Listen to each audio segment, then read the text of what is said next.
तो भैया ड्यूक 390 से NS400Z का तो मैंने कंपैरिजन कर दिया था, हालांकि वो सेम सीसी की कैटेगरी में आती थी इसलिए मैंने कंपैरिजन कर दिया। आप बोलोगे कि अपाची RTR 310 का NS400Z से कंपैरिजन क्यों? क्योंकि प्राइस में भी जस्टिफाई नहीं होती, बहुत प्राइस डिफरेंस है, और इंजन में भी जस्टिफाई नहीं होती क्योंकि ये 300 सीसी का इंजन है, ये 400 सीसी का इंजन है। कहाँ भैया ये 300 सीसी की गाड़ी TVS की, कहाँ ये 400 सीसी गाड़ी? तो कंपैरिजन कुछ नहीं है। देखो बेसिकली कंपैरिजन ना मेरा नहीं है, कंपैरिजन गाड़ियों का नहीं है, कंपैरिजन लोगों की सोच का है।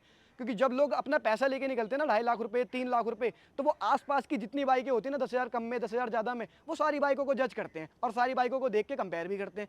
तो ये जो कंपेयर है अभी तक तो यूट्यूब पे मेरे ख्याल से डिटेल में किसी ने करा नहीं है, तो मैं सोचा कर देता हूँ। इन फ्यूचर अगर या कोई बाइक अपना कोई दोस्त यार लेना चाहता है तो उनको थोड़ा सा क्लियर आउट हो जाएगा कि किन लोगों के लिए गाड़ी बनी है और किन लोगों के लिए ये वाली गाड़ी बनी है।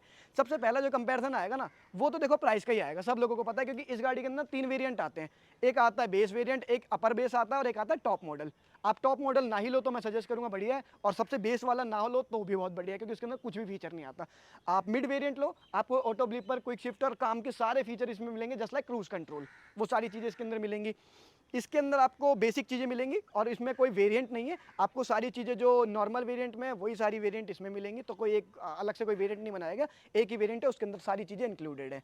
ये आती है ऑन रोड दिल्ली में 2,22,000 रुपये की, और ये आती है ऑन रोड दिल्ली में 3,10,000 रुपये की। तो 90,000 रुपये का प्राइस डिफरेंस है। 90,000 रुपये में अगर आप चाहते हो 90,000 रुपये बचाना तो आप ये ले लो, नहीं चाहते बचाना, आप चाहते हो कि आपको लुक्स ऐसे मिले डुकाटी डेविल जैसे, तो you can go for this. Looks ना बाद में मैटर करते हैं, पहले ना पॉकेट की अलाउंस देखी जाती है कि वो पॉकेट हमारे लिए मतलब हमारे पैसे अलाउंस कर रहे हैं उस बाइक को ही नहीं कर रहे, उसके बाद लुक्स आते हैं। लुक्स हालांकि इसके भी बहुत अच्छे, फ्रंट लुक बहुत अच्छे, साइड लुक आपको देख के हाँ ऐसा लगेगा कि NS200 जैसे हैं, जो बहुत लोग डिमांड भी करते हैं क्योंकि इस गाड़ी के ना अगर आप रोड पे लेके चलोगे तो एक अलग रोड प्रेजेंस निकलती है, वो इसके नाम पे डिफाइन होती है कि अपाची RTR 310 जा रही है। बट अगर आप इसको नई बाइक लेके शोरूम से जस्ट बाहर भी जाओगे ना तो भी आपको कहीं ना कहीं ये सुनने को लिए मिल जाएगा, NS200 का कोई नया मॉडल तो नहीं आ गया, या NS200 का कोई नया कलर तो नहीं आ गया। तो वहां पे ऐसे लगता है कि यार मैं लेके तो सेगमेंट किलर बाइक चल रहा हूँ, गेम चेंजर मशीन चल रहा हूँ, बट ये NS200 से क्यों कंपेयर कर रहे हैं? हाँ अगर NS400 NS600 या NS800 होती, सुपर NS होती, तो फिर ये एक अपना एक हाईलाइट पॉइंट हो जाता, बट ये थोड़ा सा इसके लिए एक ड्रॉबैक हो जाता है कि दिखने में हूबहू NS200 जैसी है। तो ये एक चीज़ देख के चलना कि लुक्स अगर आपके लिए प्रेफरेंस रखते हैं, आप एक हाईलाइट पॉइंट रखना चाहते हो लुक्स को लेके, या एक अलग दिखना चाहते हो मार्केट में गाड़ी को लेके, तो आप उस कंडीशन में अपाची RTR की तरफ जाओ, इसको लेट गो कर सकते हो। तीसरी चीज, इंजन बहुत ज्यादा अहम भूमिका निभाता है क्योंकि लोगों को ना पावर तो चाहिए भैया किसी भी कंडीशन में, भले वो 150 सीसी की MT-15 हो या 200 सीसी की RS200 हो या NS200, पावर कहीं ना कहीं उन्हें चाहिए। जब वो टूरिंग पे जाते हैं, ऑफ रोडिंग करते हैं, सिटीज में चलाते हैं, एक गियर डाउन करके ओवरटेक करते हैं, उन सारी कंडीशन में पावर चाहिए होती है। तो इस गाड़ी के अंदर सेम ओल्ड ड्यूक 390 और डोमिनार वाला इंजन आता है 373 सीसी का लिक्विड कूल्ड इंजन, जो पावर प्रोड्यूस करके देता है आपको 40 की bhp, और एनएम देता है, टॉर्क जिसे हम कहते हैं वो होता है 35 एनएम का। तो ये एक चीज़ बहुत अच्छी है कि अगर आप सिटीज़ में चलाते हो ना तो पावर का आपका बिल्कुल भी ड्रॉबैक नहीं मिलेगा। और एक चीज़ छोड़ देना आप कि इस इंजन को ना ये मत सोचना कि ये नया इंजन है कहीं आगे चल के हमें धोखा ना दे दे या इंजन सीज ना हो जाए या कोई प्रॉब्लम ना आ जाए, क्योंकि ये इंजन ऑलरेडी कई सारी बाइकों में चल रहा है और पिछले कई सालों से चल रहा है, और लोग इसको इस इंजन को लेके लद्दाख, इंटरनेशनल राइड, नेपाल, बहुत जगह चले भी जा चुके हैं क्योंकि डोमिनार पे आप लोगों का सबका ट्रस्ट होगा, वो one of the best touring bike रही है, वही वाला इंजन इसके अंदर है। तो इंजन को ट्रस्ट इशू लेके कोई भी प्रॉब्लम नहीं होने वाली। हाँ, इस गाड़ी के अंदर 312 सीसी का इंजन मिलता है, उसके मुकाबले काफ़ी छोटा इंजन है, और लिक्विड कूल्ड इंजन इसके अंदर भी आता है, बट इसके अंदर जो bhp है वो 35 की आती है, और जो एनएम आता है वो आता है 28 का एनएम। एनएस के मुकाबले इसके अंदर आपको पावर तो भैया कम मिलने वाली है। जहां आपकी गाड़ी ये चौथे गियर में एक अच्छा पुल दिखा सकती है, वहां पे इस गाड़ी को थोड़ी सी ज़्यादा पावर लगेगी, थोड़ा सा ज़्यादा एक्सीलरेशन चाहिए होगा, तो वो चीज़ आप लोग देख लेना। पावर में डेफिनेटली यही आगे रहने वाली है। हाँ, टॉप स्पीड में कहीं ना कहीं दोनों गाड़ियाँ सेम रह सकती है, 1-2 की स्पीड का फर्क आएगा, बाकी ज़्यादा नहीं आएगा। ड्रैग रेस देखनी हो तो सोलो ट्रैवलर के जाके चैनल पर देख लेना भैया, हम तो करते नहीं हैं क्योंकि दिल्ली में इतना कोई खास रोड है नहीं, वरना मैं करके दिखा देता। तीसरा जो मेजर डिफरेंस है ना वो इन गाड़ियों के अंदर आ जाता है टायर का। इसके अंदर 110 सेक्शन का आता है, इसके अंदर भी 110 सेक्शन का आता है, बट इसके अंदर ना नॉन रेडियल टायर आता है। ये कहीं ना कहीं ड्रॉबैक हो जाता है इस गाड़ी के लिए, क्योंकि गाड़ी जो इतना पावरफुल इंजन पावर जनरेट करके दे रही है ना, कहीं ना कहीं व्हील स्पिन हो जाता है। तो वो कहीं ना कहीं अगर आप एक प्रो राइडर हो, आप एक एडवांस राइडर हो जो आपको हमेशा टॉप नॉच गाड़ी को भगाने का मन करता है, या आप हमेशा लीन करते हो, स्टंट वगैरह करते हो, तो उस कंडीशन में ये टायर आप लोगों के लिए बेस्ट नहीं होने वाले। उसके लिए आपको टायर चेंज कराना पड़ेगा। और आप टायर भी चेंज करा लेते तो आपकी पॉकेट पे ज़्यादा इफेक्ट नहीं करेगा, 10,000 रुपये में आपके दोनों टायर डल जाएंगे। ये टायर रेडियल आता है तो इसका कॉन्फिडेंस भी बहुत अच्छा है कि मिशलिन के टायर हैं इसके अंदर। तो ये एक चीज़ भी बहुत अच्छी है कि मिशलिन के टायर आप सब लोगों को पता है, कोई लोग चेंज करवाते हैं तो वो हमेशा मिशलिन के या अपोलो अल्फा H1 हो गए या मैटजिलर हो गए, वो सारे टायर डलवाते हैं परफॉर्मेंस ओरिएंटेड बाइक में। इसका पीछे वाला जो टायर है वो 150 सेक्शन का है, ये भी रेडियल है। अब NS की बात करें तो इसके अंदर 140 सेक्शन का है। देखो ये सेम टायर अगर आप देखोगे ना, आपको याद दिलाएगा R15 की MRF के रेव्स। सोचो वो MRF के रेव्स 150 सीसी की गाड़ी में चल रहा है, तो 400 सीसी की गाड़ी में ये टायर कैसे कैपेबल रह सकता है। हाँ, अगर आप सीधी चलाओगे तो कोई प्रॉब्लम नहीं है, आप फैमिली के साथ चलोगे तो कोई प्रॉब्लम नहीं है। हाँ, अगर आप ड्रैग रेस करोगे, लीन करोगे तो फिर उस कंडीशन में ये अपना ट्रैक्शन खोएगा ही खोएगा। तो ये चीज़ आप लोग देख लेना, टायर के मामले में वो गाड़ी वन ऑफ द बेस्ट रहने वाली है। ये थोड़ा सा आपको पैसा खर्चा करना ही पड़ेगा, नहीं भी करोगे अगर नॉर्मल चलाओगे तो कोई दिक्कत वाली बात नहीं है। चौथी चीज़ की बात करूँ ना, फीचर में कौन सी गाड़ी ज़्यादा आगे है, बट मैं बोलता हूँ कि बेसिक फीचर होने चाहिए गाड़ी में। बहुत ज़्यादा फीचर भी हमारे काम के नहीं होते, जस्ट लाइक क्रूज़ कंट्रोल। इस गाड़ी के अंदर ये देखो, यहाँ पे क्रूज़ कंट्रोल होगा, ऑन ऑफ रीसेट किसी भी स्पीड पर आप लगा सकते हो। बस शर्त एक है कि गाड़ी 30 की स्पीड से ऊपर होनी चाहिए, बट इस स्पीड को ना आप दिल्ली जैसी सिटी में नहीं यूज़ कर सकते। मतलब इस फीचर को, क्रूज कंट्रोल को दिल्ली जैसी सिटी में यूज़ नहीं कर सकते, इसको सिर्फ आप यूज़ कर सकते हो हाईवेज पे। और ये भी थोड़ा डेंजरस हो सकता है, बट एक दे रखा है तो एक प्लस पॉइंट है कि अगर आप लॉन्ग रूट पे जाते हो, इंटरनेशनल राइड या कोई लॉन्ग राइड करते हो 1200-1400 किलोमीटर की बढ़िया से हाईवे पे, तो यहाँ पे आप लगा के चल सकते हो। ये सारी चीज़ें उसके अंदर नहीं मिलती।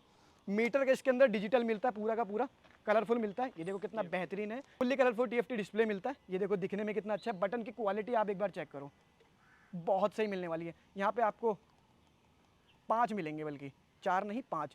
सुपर मोटो, जिसमें पीछे वाला जो ABS है वो ऑफ हो जाता है। ट्रैक मोड पे आप चलाओगे तो इसकी थीम चेंज हो जाती है, बहुत अच्छी पावर डिलीवरी करती है। स्पोर्ट्स और ट्रैक में ज़्यादा अंतर नहीं है। रेन में गाड़ी की जो ब्रेकिंग है और जो गाड़ी की पावर है, दोनों में आपको चेंजेस फील होगा। अर्बन मोड में गाड़ी बस माइलेज अच्छा देगी, पावर अच्छा नहीं देगी, वो चीज़ें देख लेना। और भी बहुत सारी चीज़ें, कूलेंट टेम्परेचर कितना है, सर्विस कब आने वाली है, और मैप इसके अंदर हो गया, टर्न बाय टर्न नेविगेशन का, ब्लूटूथ कनेक्टिविटी हो गई, कॉल उठाना, कॉल काटना, मैसेज चेक करना, वो सारी चीज़ें आपको इस मीटर के अंदर डेफिनेटली देखने के लिए मिलने वाली है। बट इस गाड़ी का एक ड्रॉबैक क्या है कि इस गाड़ी के अंदर 11 लीटर का फ्यूल टैंक आता है। तो 300 सीसी की किसी गाड़ी में नहीं आता भैया, सब गाड़ी के अंदर बहुत अच्छा फ्यूल टैंक कैपेसिटी आती है। इस गाड़ी के अंदर 12 लीटर का फ्यूल टैंक आता है। मतलब 1 लीटर का थोड़ा सा डिफरेंस है। बट इस गाड़ी के अंदर ना मीटर आप देखोगे ना थोड़ा सा बेसिक सा मिलेगा। जैसे मैं एक बार ऑफ करके दोबारा ऑन करता हूँ, थोड़ा बेसिक सा मिलेगा। बट काम की जितनी भी चीज़ें वो सारी की सारी आपको इसके अंदर मिलेंगी, जितनी भी आपको उसके अंदर दिख रही है ना क्रूज कंट्रोल को छोड़ के, वो सारी चीज़ें आपको इसमें मिलेंगी। जैसे यहाँ पे बटन की क्वालिटी ये भी बहुत अच्छी है, बट ब्लैक कलर में, और रात में इसमें लाइट भी जलती है, तो ये भी बहुत अच्छा लगता है। यहाँ पे आप सेट वाला बटन दबाते रहोगे तो ये सारी चीज़ें सेट भी होती रहेंगी। यहाँ पे आपको 4 मोड्स मिल जाते हैं राइडिंग के, रोड, स्पोर्ट्स, रेन और ऑफ रोड। ऑफ रोड में मेरे ख्याल से इसका पीछे वाला ABS शायद ऑफ हो जाता है, जिसे हम सुपर मोटो मोड कह रहे हैं। उसके अंदर रेन मोड आता है इसके अंदर। इसके अंदर भी ब्रेकिंग मैंने अपनी लास्ट राइड रिव्यू में मैं आप लोगों को दिखाया था कि जब मैंने रेन मोड चलाया था ना, तो ब्रेकिंग में और पावर में बहुत अच्छा खासा डिफरेंस आया था। गाड़ी को हम खींच ज़्यादा रहे थे और गाड़ी चल धीरे रही थी। जैसे अगर आप, क्योंकि इसके अंदर राइड बाय वायर आता है, अगर आप गलती से हाई थ्रॉटल भी कर देते हो ना, तो गाड़ी उसी हिसाब से पावर डिलीवर करेगी जिस हिसाब से रोड पे पानी होगा। तो आपका ये एक सेफ्टी फीचर कह सकते हो। ये जो राइडिंग मोड्स है एक्चुअल में वर्क करते हैं। इसके अंदर भी turn by turn navigation map आता है, इसके अंदर भी ब्लूटूथ कनेक्टिविटी आती है। आप कॉल पिकअप एंड डिक्लाइन कर सकते हो, गाने सुन सकते हो, गाने पॉज एंड प्ले कर सकते हो, वो सारी चीज़ें।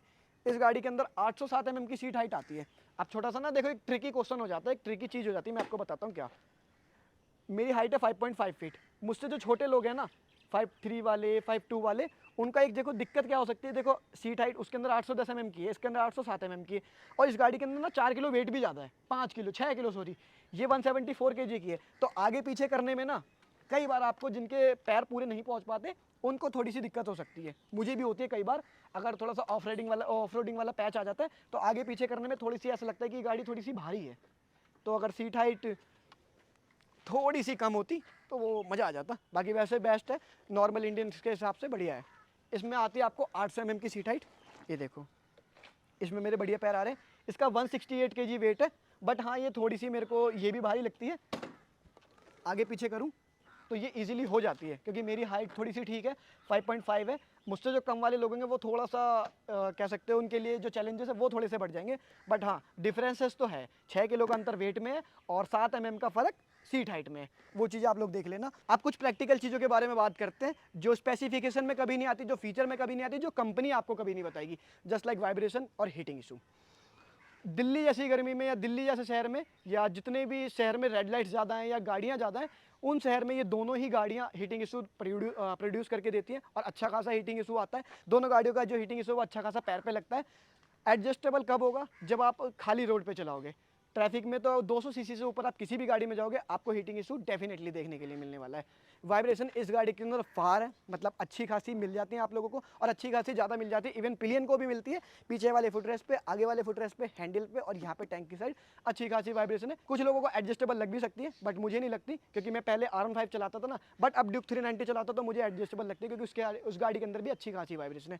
इस गाड़ी के अंदर वाइब्रेशन बिल्कुल भी नहीं है। वाइब्रेशन कब आप लोगों को मिलेगी? जब आप 5000 आरपीएम या 6000 आरपीएम क्रॉस करोगे ना, आप हाई आरपीएम पे हो, तो उस कंडीशन में इस गाड़ी के अंदर भी अच्छी खासी वाइब्रेशन है। बाकी अगर आप कंट्रोलिंग में चलाओगे, प्लस गियर में चलाओगे, तो आपको वाइब्रेशन नहीं लगेगी। हीटिंग इशू भाई मैंने भी चलाया था, राइड रिव्यू में भी मैंने बताया जब मैं कर रहा था ट्रैफिक के अंदर, तो इसके अंदर भी मेरे को हीटिंग इशू फेस करने के लिए मिला। और गाड़ी की जो हैंडलिंग है, दोनों गाड़ियों की बैटरी स्मूथ है। आप किसी भी कंडीशन में, आपको बस एक बार पीछे देखना है, ना गियर डाउन करने की जरूरत भी नहीं है। दोनों ही गाड़ियों में आप आराम से ओवरटेक करके या जिगजैग करके आप अपनी गाड़ी को लेके निकल सकते हो। सीट कंफर्ट बता देता हूँ फैमिली के लिए कैसे बढ़िया है, कैसे बढ़िया नहीं है।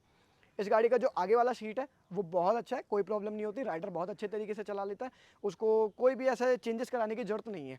पर जो पीछे वाली सीट है ना, तो वो बहुत ज़्यादा बड़ी है और ना बहुत ज़्यादा कुशनिंग है उसके अंदर, ना बहुत ज़्यादा कंफर्टेबल है। फैमिली को लेके जाओगे तो फैमिली 2 गालियाँ देगी आपको, तो वो चीज़ देख लेना।